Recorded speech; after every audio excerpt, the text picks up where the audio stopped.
मुंबई महानगरपालिकेमध्ये काँग्रेस आणि वंचितची आघाडी झालेली आहे। मात्र आता दुसरीकडे कुठेतरी बातम्यांना पाहायला मिळत आहेत की मुंबई अध्यक्ष वर्षा गायकवाड ह्या नाराज आहेत। आपल्यासोबत वर्षा गायकवाड आहेत। खरं तर तुमची आघाडी झाली खरी, मात्र तुम्ही पत्रकार परिषदेला नव्हते, त्यामुळे तुम्ही कुठेतरी नाराज आहे, त्यामुळे तुम्ही येऊ शकले नाही, अशा प्रकारची चर्चा सुरू आहे।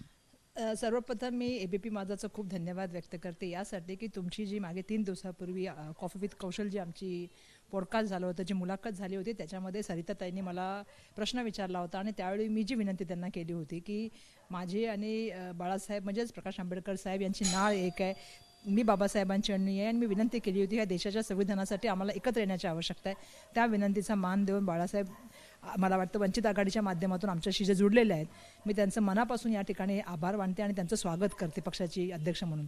आता तुम्हाला पण माहिती आहे इलेक्शनचा काळ आहे। इलेक्शनच्या काळामध्ये आमची काल स्क्रीनिंग कमिटीची त्या ठिकाणी बैठक होती आणि त्या बैठकीमध्ये सगळेच मुंबईचे हे होते, त्यामुळे बैठक आणि ती एकदमच आल्यामुळे असं ठरलं की महाराष्ट्र प्रदेश अध्यक्ष ते करणार आणि त्याच्यानंतर जे आमची मॅनिफेस्टो कमिटीची जो आमचा होणार आहे त्याच्यामध्ये मुंबई काँग्रेसच्या वतीने सगळेच जे आमचे अलायन्स आहेत, मग जानकर साहेब असतील, गवई साहेब असतील, सगळे जे आमचे अलायन्समध्ये आहेत त्या सगळ्यांना घेऊन त्या ठिकाणी आम्ही पत्रकार परिषद करणार। खरं तर ती पत्रकार परिषद आज होणार होती, पण आता सर्वांना फॉर्म त्या ठिकाणी घ्यायचे आहेत, एबी फॉर्म द्यायचे आहेत, त्यामुळे 2 दिवस झालं पूर्णपणे जे आहे ते आम्ही रात्रंदिवस काम करतोय की जेणेकरून लोकांपर्यंत फॉर्म्स हवे, कुठल्याही तऱ्हेचं कन्फ्युजन न व्हावं, सोप्या पद्धतीने प्रत्येक व्यक्तीचा फॉर्म त्या ठिकाणी तपासून घेण्यात यावा, ही परिस्थिती आहे। त्यामुळे मला एक गोष्ट सांगायची की हे का मला माहीत नाही का चर्चा सुरू झाली, कारण आम्ही सगळेजण त्या ठिकाणी मुंबईचे सगळे नेते एका ठिकाणी होतो, आमचे सेक्रेटरी त्या ठिकाणी त्या स्क्रीनिंग कमिटीच्या मीटिंगमध्ये होते आणि ती मीटिंग सकाळपासून जी सुरू होती संध्याकाळी 6-7ला संपली। त्यामुळे मला असं वाटतं की हा कोणी जर गैरसमज पसरवण्याचं काम करत असेल तर कृपया ते थांबवावं। पहिलं सर्वप्रथम बाळासाहेब म्हणजे प्रकाश आंबेडकर साहेब आणि आम्ही एका विचारधारेचे आहोत, बाबासाहेबांना मानणारे आहोत आणि बाबासाहेबांचे अनुयायी ते तर त्या ठिकाणी त्यांचे नातेवाईक आहेत, पण मी तर त्यांची अनुयायी आहे आणि मी जी विनंती केली त्या विनंतीचा त्यांनी एक छोटी बहीण म्हणून माझ्या विनंतीचा जो मान ठेवला त्याबद्दल मी त्यांची मनापासून आभारी आहे। खूप वर्षानंतर खरं तर प्रकाश आंबेडकर काँग्रेस असं हे समीकरण पाहायला मिळते। काय नेमक्या भावना आहेत आणि काय याचा फायदा होईल? मला आनंद आहे। मी सुरुवातीपासून एक गोष्ट सांगते की संविधान हा आमचा धागा आहे। दुसरी गोष्ट सांगते आम्ही लोकशाही मानणार आहे आणि जसं मी सांगितलं की जी मी त्या ठिकाणी आव्हान केलं होतं त्यांनी त्या ठिकाणी माझ्या आव्हानाला प्रतिसाद दिला आणि आमच्याबरोबर त्यांनी आघाडी करण्याचं काम केलं। मला वाटतं महाराष्ट्रामध्ये मुंबई ही अशी आता एक सगळ्यांना माहिती की देशाची आर्थिक राजधानी आणि मुंबईमध्ये हे झाल्यामुळे आता एक वेगळी समीकरण त्या ठिकाणी निर्माण झालेलं आहे। एका ठिकाणी आपल्याला माहिती आहे की धर्माचं राजकारण आता मी सातत्याने बघते की जमिनीवर जातीय तणाव, धार्मिक तणाव त्या ठिकाणी निर्माण करण्याचा प्रयत्न केला जातोय। मुंबईच्या प्रश्नावर बोललं जात नाही। दुसरीकडे एका ठिकाणी भाषेचा वाद निर्माण करण्याचं काम त्या ठिकाणी होत आहे। अशा वेळेला मी अपेक्षा करते की पूर्णपणे की आज जे आम्ही संविधान मुंबईकरांच्या विषयावरती जे आम्ही बोलण्याचं काम करत आहोत त्या विषयाबरोबर बाळासाहेब आमच्या बरोबर आहेत, प्रकाश आंबेडकर आमच्या सोबत आहेत, जानकर साहेब आहेत, गवई साहेब आहेत आणि अजून काही संघटना CPI आणि CPM आमच्या बरोबर आहेत। त्या सगळ्यांचं मी मनापासून धन्यवाद व्यक्त करते की अशा वेळेला मुंबईच्या विकासावरती आम्ही जो अजेंडा घेऊन चाललोय त्यामध्ये त्यांनी आम्हाला जे आहे ते आघाडीमध्ये येण्याचं काम केलं ना। आम्हाला जे आमचं मुंबईचं मिशन आहे त्या मुंबईच्या मिशनमध्ये आम्हाला हातभार करण्याचं ते काम करते, त्यांची मनापासून मी ऋणी आहे। पण वंचितने कुठेतरी काँग्रेसच्या जागांवरती दावा केला होता, तुमचं समाधानकारक सगळं झालं जागा वाटप की अजूनही त्यांचा दावा त्या जागांवरती आहे? आमचं जागा वाटप झालेलं आहे आणि आमच्या बाकीच्या उरलेल्या सीटांवरती सुद्धा आमचं जे आहे ते मग जानकर साहेबांच्या काही होत्या त्याच्यावरती आता आज सचिन सावंत मोठं बाकी त्याच्यावरती जाऊन सचिन सावंत साहेब बसतात आणि ते बात करतात।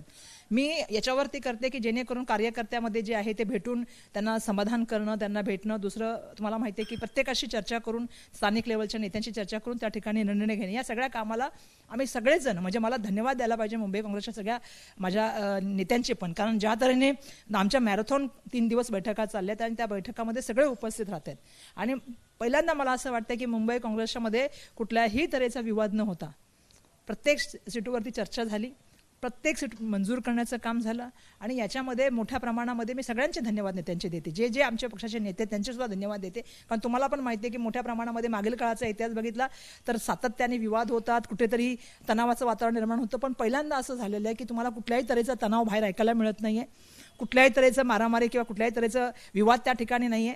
एक मताने आणि एक दिलाने आम्ही 2-3 दिवस काम करतोय। आज शेवटचा दिवस आहे, कारण उद्या फॉर्म भरण्याचा शेवटचा दिवस आहे। आज शेवटचा दिवस आहे आम्हाला ज्यावेळी आमचे उरलेले जे कॅन्डिडेट ते फायनल करण्याचा। पण मला ह्या गोष्टीच्या माध्यमातून एक सांगायला पाहिजे की एक वेगळा महाराष्ट्रामध्ये अध्याय या माध्यमातून सुरू झालेला आहे, संविधानाचा, या ठिकाणी एकतेचा आणि दुसरा लोकशाही मानणारा। एक प्रश्न असा आहे की वारंवार महाविकास आघाडीच्या नेत्यांकडनं वंचितला बी टीम भाजपची म्हणून हिणवलं जायचं, तो शिक्का आता पुसलाय? नाही, मला असं वाटतंय की ते जी तुम्ही प्रश्न मला विचारलाय हा त्यांच्या त्या आता आमच्या आघाडीच्या माध्यमातून हा प्रश्न विचारण्याचा प्रश्नच येत नाही. कारण ज्या तऱ्हेने त्यांनी काँग्रेसचा त्या ठिकाणी जे आहे समर्थन देण्याचं काम केलेलं आहे आणि आम्ही मुंबईच्या प्रश्नावर लढतोय. मी सातत्याने सांगते की धर्म, जात, भाषा, प्रांत याच्या विवादात न पडता आम्ही विवाद नको विकास या मुद्द्यावरती गेलोय. आमचं मुंबईचं मिशन, कारण 30 वर्ष मुंबई महानगरपालिकेमध्ये जी मंडळी सत्तेमध्ये आहेत किंवा 4 वर्षापासून ज्यांच्या हातामध्ये ही सत्ता आहे महायुतीच्या, या सगळ्यांचा हिशोब विचारायला पाहिजे. मुंबई जी देशाची आर्थिक राजधानी त्याच्या संदर्भामध्ये बोललं गेलं पाहिजे.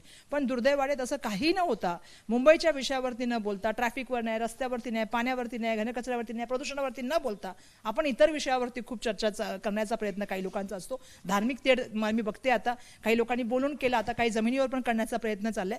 माझं मुंबईच्या पोलीस आयुक्तांना पण सांगणं आहे, माझी विनंती पण आहे त्यांना या संदर्भामध्ये की मुंबई ही अशी आहे की मुंबई ही मेट्रोपॉलिटन म्हणजे सगळ्या जाती धर्माचे लोक एकत्र राहतात.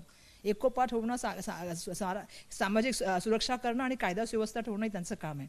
दुर्दैवाने अशा तऱ्हेने जे काही वातावरण करतात त्यांना कंट्रोल निवडणूक आयोगाने पण केलं पाहिजे आणि पोलीस आयुक्तांनी पण त्याकडे पर्सनल लक्ष दिलं पाहिजे. प्रश्न आपण पाहतोय की एकीकडे महायुती आहे, दुसरीकडे ठाकरे बंधू सगळे एकत्र आलेले आहेत. वंचित आणि काँग्रेस ह्या निवडणुकीच्या व्यतिरिक्त पुढे सुद्धा आपल्याला पाहायला मिळेल समीकरणे? बघा, ही एक सुरुवात आहे आणि एक सकारात्मक सुरुवात आहे. त्यामुळे मला असं वाटतं की आपलं नक्कीच आमचं येणाऱ्या काळामध्ये भविष्य जे असेल ते उज्ज्वल असेल. राष्ट्रवादीचा एक प्रस्ताव तुमच्याकडे शरद पवार गटाचा, काय नेमकं झालं? चर्चा थांबली, सुरू आहे, काय नेमकं सुरू? राष्ट्रवादी संदर्भामध्ये सचिन सावंत यांना माहिती आहे, पण सर्वसाधारणपणे काय आपल्याला पण माहिती आहे की आघाडीमध्ये एकाला 30 सीटे पाहिजे असतात, हेच असतं. त्यामुळे ते सचिन सावंत साहेब हँडल करतात, कारण मी त्या याच्यामध्ये नाही आहे. तिथे अमीन पटेल, मधु चव्हाण आणि सचिन सावंत यांची एक कमिटी होती. कालच्या याच्यामध्ये सुद्धा ते लोक, सचिन सावंत तिथे होते, अमीन पटेल माझ्याबरोबर कालच्या मीटिंगला होते. आमच्या स्क्रीनिंग कमिटीमध्ये सुद्धा आमची अशी चर्चा झाली की एक खूप वेगळा मेसेज या आघाडीच्या माध्यमातून गेलेला आहे. लोकांना अशा प्रलंबित झाल्यात की संविधानाची कास धरणारी मंडळी एकत्र यायला लागलीत. त्यामुळे मला अपेक्षा आहे की येणाऱ्या काळामध्ये ही जी आघाडी झाली आहे ती भविष्यामध्ये एक वेगळा इतिहास त्या ठिकाणी निर्माण. तुम्हाला यश मिळेल वाटते? नाही, आम्ही तर सकारात्मक आहोत पूर्णपणे. मी तर त्या दिवशीच सांगितलं की आम्ही जिंकणार, आम्ही लढाई जिंकतोय मुंबईकरांच्या आवाज बळून. मुंबईकर आमची साथ देणार याची मला पूर्ण खात्री आहे. समोर कोण असणार आहे? महायुती असणार आहे की ज्यांची सत्ता होती ठाकरे आणि हे सगळे असणार आहे? आमच्या समोर मुंबई महानगरपालिकेचा भ्रष्टाचार असणार आहे, त्याच्या विरुद्ध आम्ही लढणार आहे. पाहता आपण मुंबई महापालिकेचा भ्रष्टाचार असणार आहे आणि वंचित आणि आम्ही एकत्र आलेलो आहे, माझ्यामध्ये कुठल्या प्रकारची नाराजी नाही, असं स्पष्टीकरण वर्षा गायकवाड दिलं पाहायला मिळते. कॅमेरामन अनिल सराज सोने, एबीपी माझा, मुंबई. एबीपी माझा, उघडा डोळे बघा नीट.